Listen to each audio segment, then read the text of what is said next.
সকল প্রিয় ভাই বোনদের অনেক অনেক ধন্যবাদ, দোয়া ও ভালোবাসা। হ্যালো এভরিওয়ান, আসসালামু আলাইকুম। সবাই কেমন আছেন? আলহামদুলিল্লাহ, আপনাদের বোন ভালো আছে। প্রতিদিনের মতন একটা রান্নার ভিডিও নিয়ে হাজির হয়ে গেলাম। আর আজকে কী রান্না করব, এখানে আগে এই ডালটা বাগার দিয়ে নিতে আসি। তারপরে দুই পদে মাছ রান্না করব, বড় মাছ রান্না করব বেগুন আলু দিয়া। আর হচ্ছে মাছ তেলাপিয়া মাছ ছোটো ছোটো, ওইটা ভুনা করব। আজকে রাত্রে 3টে রান্নাই করলাম। যাই হোক, এভাবেই প্রতিদিন রান্না করি। মাঝে মাঝে একটু কম করি, মাঝে মাঝে একটু বেশি করি। যাই হোক, বড় মাছটা আমি আবার খাই না দেখে, আমার ভালো লাগে না, কাটা নাই দেখে আমি ছোট তেলাপিয়া মাছটাই খাই। এই জন্য 3টা তরকারি বেশি। আর ডাল খাই না অনেকদিন তামাত। আর ডাল টমেটো ছাড়াই রান্না করছি। যাই হোক, টমেটো দিয়ে ডালটা আমার খুবই পছন্দ। ভাতটাও হয়ে গেছে, আর এখন মাছও ভাজি শুরু করে দিছি। আর এইভাবেই প্রতিদিন রান্না বান্না করবেন, আপনাদের সাথে শেয়ার করি। যদি আপনাদের ভালো লাগে, লাইক কমেন্ট করে পাশে থাকবেন, একটু শেয়ার করে দিবেন। যারা ইউটিউবে আমার প্রিয় ভাই বোন, একটু সাবস্ক্রাইব করে একটু কমেন্ট করে জানাইবেন কেমন হয়।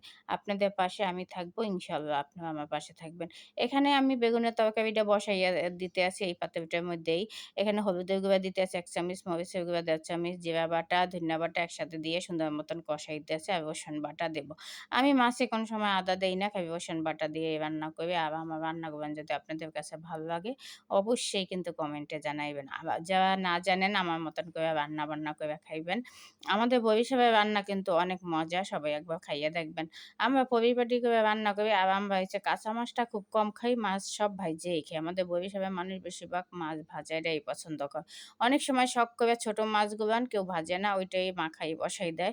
আর সব মাছ যে ভাজে তা না, কিছু কিছু মাছ আছে ছোট মাছ, ওইগুলো আমি মাখাই বসাই। যাই হোক, এখন বেগুন আলুটা সুন্দর মতন কষাই নেবো। আর বেগুন আলু আমি কিন্তু এভাবে রান্না করি না, যেহেতু আমি খাবো না। আমি কিন্তু অন্যরকম রান্না করি, বেগুন ছিলবা টিলবা। যাই হোক, আজকে ছোট ছোট বেগুন, তাই এরকম করে কাইটে রান্না করতেছে। আবার এখানে তেলাপিয়া মাছটাও ভাজতে দিয়ে দিছি।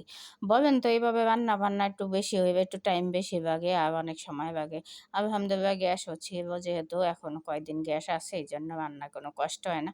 যাই হোক, বাজারে সবজি শাক খাইতে মন চাইছিল, শাক কিনতে পারি না। আর লাল শাক এক আডি চায় 50 টাকা। বলেন কোন দুনিয়াতে আমরা বসবাস করি, এত দাম শাকে। যাক, শীত আসবে, আশা আছি খাবো। আর এখানে বোয়াল মাছটাও দিয়ে দিতেছি, এখন ঢাইকা দেবো, হয়ে যাবে। আর আজকে ধনিয়া পাতা নাই, আনতে মনে ছিল না, তার থেকে আইসা বলছি। এই জন্য এখন আমি মাছটাও বসাই দিতেছি। এখানে পেঁয়াজ বাটা, জিরা ধনিয়া বাটা, সব বাটা এই দিয়ে দিতেছি। রসুন বাটা, 1 চামচ হলুদের গুঁড়া, 2 চামচ মরিচের গুঁড়া দিয়ে। আর আমি একটু মাছ ভুনা, একটু ঝাল বেশি খাই, লবণ স্বাদ মতন দিয়ে এখন সুন্দর মতন কষাই নেব। যাই হোক, ভাই বোনরা আমার মতন এরকম পেঁয়াজ বাটা দিয়ে মাছটা ভুনা করে খাইয়ে দেখেন।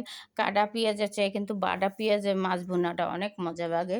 আমার সাথে কে কে একমত আছে কমেন্টে কিন্তু অবশ্যই জানাইবেন। কে কে পেঁয়াজ বাটা দিয়ে পছন্দ করেন। আমার কাছে পেঁয়াজ বাটাটা দিয়ে তরকারি রান্না করলে খুবই ভালো লাগে। যে কোনো তরকারি যদি পেঁয়াজ বাটা দিয়ে রান্না করি, রান্নাটা কিন্তু অনেক সুন্দর হয়, সুস্বাদু হয়। যাই হোক, বোনের রান্না বান্না আপনাদের কাছে যদি ভালো লাগে, অবশ্যই একটু শেয়ার করে দিয়েন, পাশে থাকবেন। আর লাইক কমেন্ট করবেন, অবশ্যই ভুল করবেন না। আমি আমার সকল প্রিয় ভাই বোনরা যারা আমার সাপোর্ট দেয়, অন্তর থেকে তাদের জন্য দোয়া করি। ভিডিওটা ধাক্কা দেবেন না, পুরো ভিডিওটাই দেখবেন।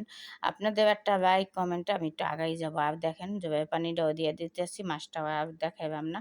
এই যে মাছটা হয়ে গেছে, এখন খাবো।